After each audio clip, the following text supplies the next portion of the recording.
La Machine Translation Post-Editing, communément appelée post-édition, est un frein au développement des compétences linguistiques du traducteur.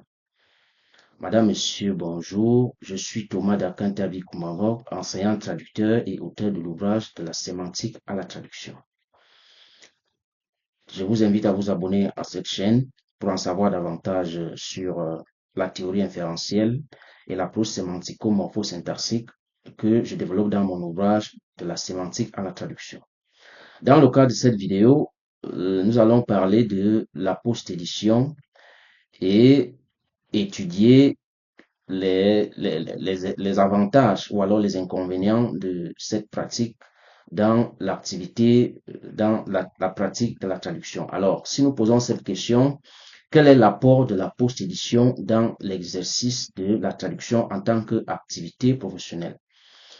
Pour répondre à cette question, nous allons nous intéresser à deux acteurs principaux, à savoir le donneur d'ordre ou encore le client et le traducteur. En ce qui concerne le client, la post-édition est avantageuse parce que elle permet au client de réduire le budget. Ça veut dire que si le budget qui devait être alloué à la traduction humaine est de 12 centimes au mot, le client va réduire ce budget et payer le mot peut-être à 6 centimes ou 5 centimes. Ça permet donc au client d'engranger quelques économies et aussi d'obtenir rapidement la traduction parce que lorsque le client gère des gros volumes, il fait passer ces gros volumes dans la machine et la machine traduit rapidement. Ça fait que il donne cela au traducteur et le traducteur va vite livrer la traduction, contrairement à une démarche qui veut que le texte de départ soit confié entièrement au traducteur et qu'il fasse la traduction humaine sans que ce texte-là ait subi une traduction automatique. Ça, c'est ce qui se passe au niveau du client. Donc, nous pouvons dire que le client a cet avantage que il peut, il peut obtenir des traductions à un budget, à un coût moins élevé, et il peut aussi, ces traductions peuvent être livrées un peu plus avant les délais, c'est-à-dire un peu plus rapidement. C'est ce que nous pouvons dire au niveau du client. Sauf que on peut quand même ajouter que le fait de ne pas vouloir dépenser n'est pas toujours une bonne option parce que euh, nous disons généralement au Cameroun que le moins cher est toujours cher parce que lorsque vous évitez de dépenser, lorsque vous cherchez ce qui est moins cher, vous allez tomber sur ce qui est de mauvaise qualité et au bout du compte, vous serez obligé de chercher ce qui est de bonne qualité. Donc, vous risquez plutôt de dépenser doublement. Ça, c'est ce que nous pouvons dire en ce qui concerne le client.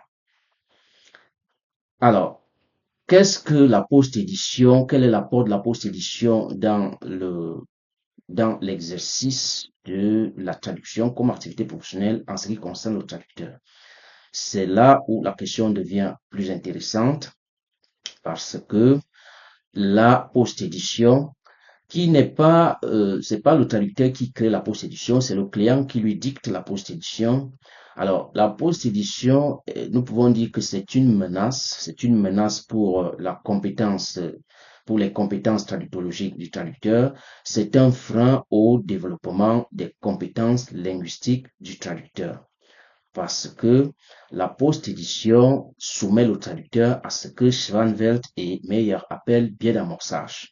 Les biais d'amorçage ici, c'est un phénomène cognitif au cours duquel l'exposition à une formulation, c'est-à-dire à un énoncé, vous fige, c'est-à-dire vous, euh, vous fige complètement, ça fige complètement le raisonnement au point où vous n'avez plus cette capacité-là de réfléchir sur d'autres formulations.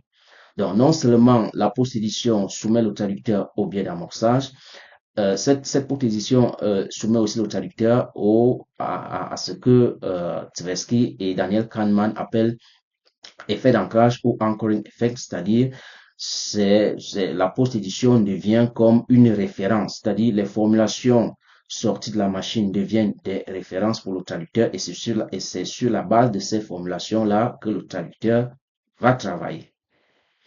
Alors, cela freine le raisonnement et cela tue même, on peut même dire que cela tue les compétences linguistiques du traducteur. Parce que il est clair que lorsque vous traduisez, c'est-à-dire que si vous traduisez sur la base si vous faites de la traduction humaine, c'est-à-dire que vous vous appuyez sur des glossaires et sur des bases de données et des dictionnaires, vous recherchez, vous faites de la recherche terminologique, il est clair que vous développez non seulement votre lexique, mais aussi vos compétences rédactionnelles. Ça vous permet donc d'élargir votre mémoire de travail. Donc, sur le plan neuroscientifique, nous pouvons dire que la post-édition tue le raisonnement parce que la post-édition efface, on peut même dire que la post-édition efface ce qu'on appelle la mémoire de travail.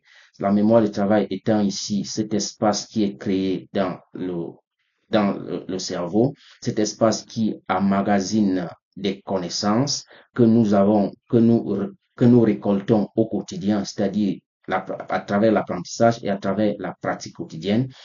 On obtient donc une mémoire de travail qui est comme notre réservoir de connaissances. Et sur le plan linguistique, une fois que nous sommes confrontés, une fois que nous faisons face à la post-édition, il y a c'est comme un effet de soumission. En fait, nous sommes soumis à la post-édition à cause de ce que nous avons appelé effet d'amorçage et effet d'ancrage, ce qui fait que la mémoire de travail du traducteur, on la met de côté et on s'appuie maintenant sur une nouvelle mémoire de travail qui est la post-édition, c'est-à-dire les sorties machines. C'est ça qu'il faut comprendre. Parce que lorsque vous avez un texte de départ qui n'est pas encore traduit, vous vous engagez à décortiquer ce texte, à le lire, à l'interpréter pour récolter le sens.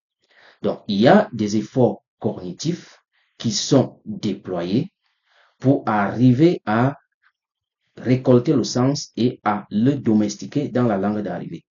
Ça, c'est ce qui vous permet de développer vos compétences. Mais une fois que vous vous retrouvez avec le texte déjà traduit, la traduction n'est plus véritablement la traduction, même si certains clients vous disent que voilà, c'est un travail de machine translation post editing, considérez-le comme de la traduction, mais je ne pense pas que cela soit de la traduction parce que la machine translation post editing, c'est déjà de la traduction. Alors, quand vous donnez ça au traducteur, vous lui demandez de traduire, c'est un peu parce que c'est du business. Bon, on ne veut pas trop sous-estimer le traducteur, c'est-à-dire comme on ne veut pas trop justifier la baisse des prix, on va dire au traducteur que considérer ce projet comme un projet de traduction, alors qu'en réalité, ce n'est pas un projet de traduction parce que le texte a déjà été traduit. Donc, le traducteur qui fait de la post-édition ne fait pas de la traduction. C'est pas de la traduction. C'est de la révision. C'est juste une question de terminologie, mais en ce qui concerne la démarche professionnelle, ce n'est pas de la traduction. Pourquoi? Parce que le traducteur, il est clair que même si nous n'avons pas fait de sondage, mais nous sommes convaincus que si nous faisons un sondage, si nous demandons au traducteur que lorsque vous êtes exposé à la post-édition, qu'est-ce que vous faites? Est-ce que vous lisez d'abord le texte de départ ou alors vous lisez d'abord la sortie machine? Le traducteur va vous dire que dans la plupart des cas, nous lisons d'abord la sortie machine et c'est sur cette base-là que nous travaillons. Donc, ce n'est pas dans ce sens, on peut donc dire que la post-édition n'est pas de la traduction, c'est plutôt de la révision. Cela dit, étant donné que le traducteur a donc déjà un texte traduit, parce qu'il faut bien comprendre ce que nous sommes en train d'expliquer. Nous expliquons que les sorties machines sont le point de départ, conçu le point de départ de l'activité traduisante. Même si le client indique qu'il s'agit d'un projet de traduction, mais en réalité, dans le mental du traducteur, il s'agit d'une révision. C'est-à-dire, c'est pourquoi on parle de post-édition. Mais en réalité, c'est une révision. Et pourquoi est-ce que ce type de révision est un danger ou alors un frein au développement des compétences traductionnelles? Parce que, comme nous l'avons dit, contrairement à la situation où vous avez un texte de départ brut qui n'a pas encore été traduit, où le traducteur devrait se battre pour comprendre le sens, contrairement à cette situation, avec la post-édition, vous avez plutôt une traduction qui est déjà proposée, c'est-à-dire que vous avez une pré-traduction qui sert de point de départ. D'où l'effet d'amorçage d'ancrage. Cela est tout à fait évident. Il est clair que le traducteur va s'appuyer sur la sortie machine pour travailler. Et lorsqu'il s'appuie donc sur la sortie machine pour travailler, il renonce à ses facultés cognitives de manière consciente ou inconsciente parce que il travaille sous l'effet de la pression. Il faut livrer parce que le client veut le texte plus rapidement, le client veut le texte dans les plus brefs délais. Alors le traducteur, consciemment ou inconsciemment, comme nous le disons donc, renonce à ses facultés cognitives et s'appuie sur le texte qu'il a devant lui. C'est-à-dire que même s'il réfléchit encore, cette réflexion-là est déjà limitée. C'est-à-dire cette réflexion est circonscrite dans le cadre de la formulation qui sort de la machine. C'est-à-dire que le traducteur il se fige à la sortie machine et sa réflexion, elle est carrément bloquée. Donc, la mémoire de travail du traducteur, on peut dire qu'elle ne fonctionne plus parce que la référence maintenant, c'est le texte qui est sorti de la machine. Et c'est là où il y a danger.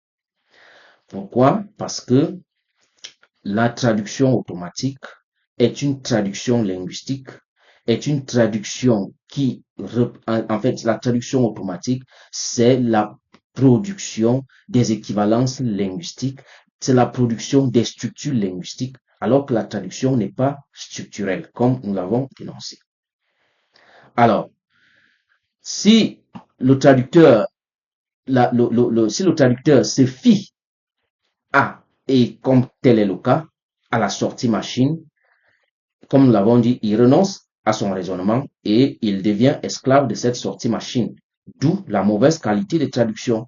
Ça veut dire que même si le texte a été pré-traduit, quand le traducteur le révise, il est dans l'incapacité, il n'est pas en mesure d'améliorer ce texte parce que lui-même, il ne sait pas qu'il est inconsciemment en prison. Donc, il est déjà, sa mémoire ne travaille plus comme une mémoire autonome. Donc, il s'appuie sur la post-édition qui devient désormais sa mémoire de travail. Et le résultat est que lorsque cette post-édition est mal faite, la traduction sera aussi mal faite. J'ai eu l'occasion de travailler sur un projet j'ai travaillé sur un projet sur les soins de santé où le texte source disait ear, c'est-à-dire oreille, ear slash, ouais, c'est-à-dire barre oblique, ear slash nose throat problems. Donc ear barre oblique nose barre oblique throat problems. Alors, c'est un projet de post-édition qui a été traduit par le traducteur et on m'a confié la révision. C'est-à-dire que le texte a d'abord été post-édité, le texte a d'abord été traduit automatiquement, puis le traducteur a retraduit et on m'a donné la révision, on m'a confié la révision finale. Alors, pour cette phrase, ear slash nose slash throat problems, le traducteur a traduit cela par problème d'oreille, bas, nez, bas, gorge. Donc, il dit pour ear, bas, nose, throat, problems, il a traduit par problème d'oreille, bas, nez, bas, gorge. Donc, en quelque sorte, pour dire problème d'oreille, de nez et de gorge. Or, c'est une traduction littérale. C'est une traduction littérale parce que pour un médecin, nous sommes quand même dans la traduction médicale. Quand on parle de problèmes, quand on parle de ear, nose, throat problems, il s'agit ici des troubles ORL. des troubles ORL. C'est ça que nous appelons traduction idéale. Donc, trouble ORL étant ici, en sachant que les ORL, c'est l'otorhinolaryngologie, c'est-à-dire cette cette discipline qui étudie les troubles et qui étudie les diagnostics et les traitements liés aux affections de l'oreille, de l'oreille, du nez et de la gorge. Donc, pour cette traduction, ear, nose, throat problems, au lieu de problèmes d'oreille, de nez et de gorge, il faut plutôt dire trouble ORL. C'est ça qu'il faut dire en traduction médicale. On a un autre exemple qui disait muscle bone problems. Muscle bar bones problems. Et le traducteur avait traduit cela par problème musculaire barre os. Donc il dit problème musculaire slash, c'est-à-dire barre oblique, il met encore os. Donc c'est de la traduction structurelle ou structurale ou encore le calque morphosyntaxique, c'est-à-dire qu'on traduit chaque mot isolément et on ne tient même pas compte de la portée pragmatique du message. Alors que pour muscle bones problems, au lieu de dire problème musculaire bas os, il faut tout simplement dire trouble musculo-squelettique. C'est de ça qu'il est question lorsque nous parlons de traduction idéale. Donc, grosso modo, il faut comprendre que la traduction automatique ou alors la post-édition, c'est un frein au développement des compétences linguistiques du traducteur parce que le traducteur renonce à sa mémoire cognitive, à sa mémoire de travail et se fie aux sorties machines. Et tant pis si ces sorties machines sont biaisées, le traducteur va produire des traductions qui ne sont pas acceptables. Donc, il faut cesser on ne peut pas demander au client de ne plus confier les projets de post-édition, mais ce que nous voulons faire comprendre, c'est que le traducteur devrait comprendre que la traduction automatique, elle est la pire des choses, elle est la pire, c'est-à-dire la pire solution pour ses développements, pour le développement de ses compétences en langue. Donc, il faut déjà prendre conscience des inconvénients de cette traduction automatique et comprendre que même si les tarifs sont réduits, il faut toujours produire des traductions raisonnées en évitant de se fier aux sorties machines qui ne sont pas toujours fiables. Voilà ce que nous pourrons dire concernant la post-édition. N'oubliez pas de laisser votre avis en commentaire et de vous abonner à cette chaîne. Merci.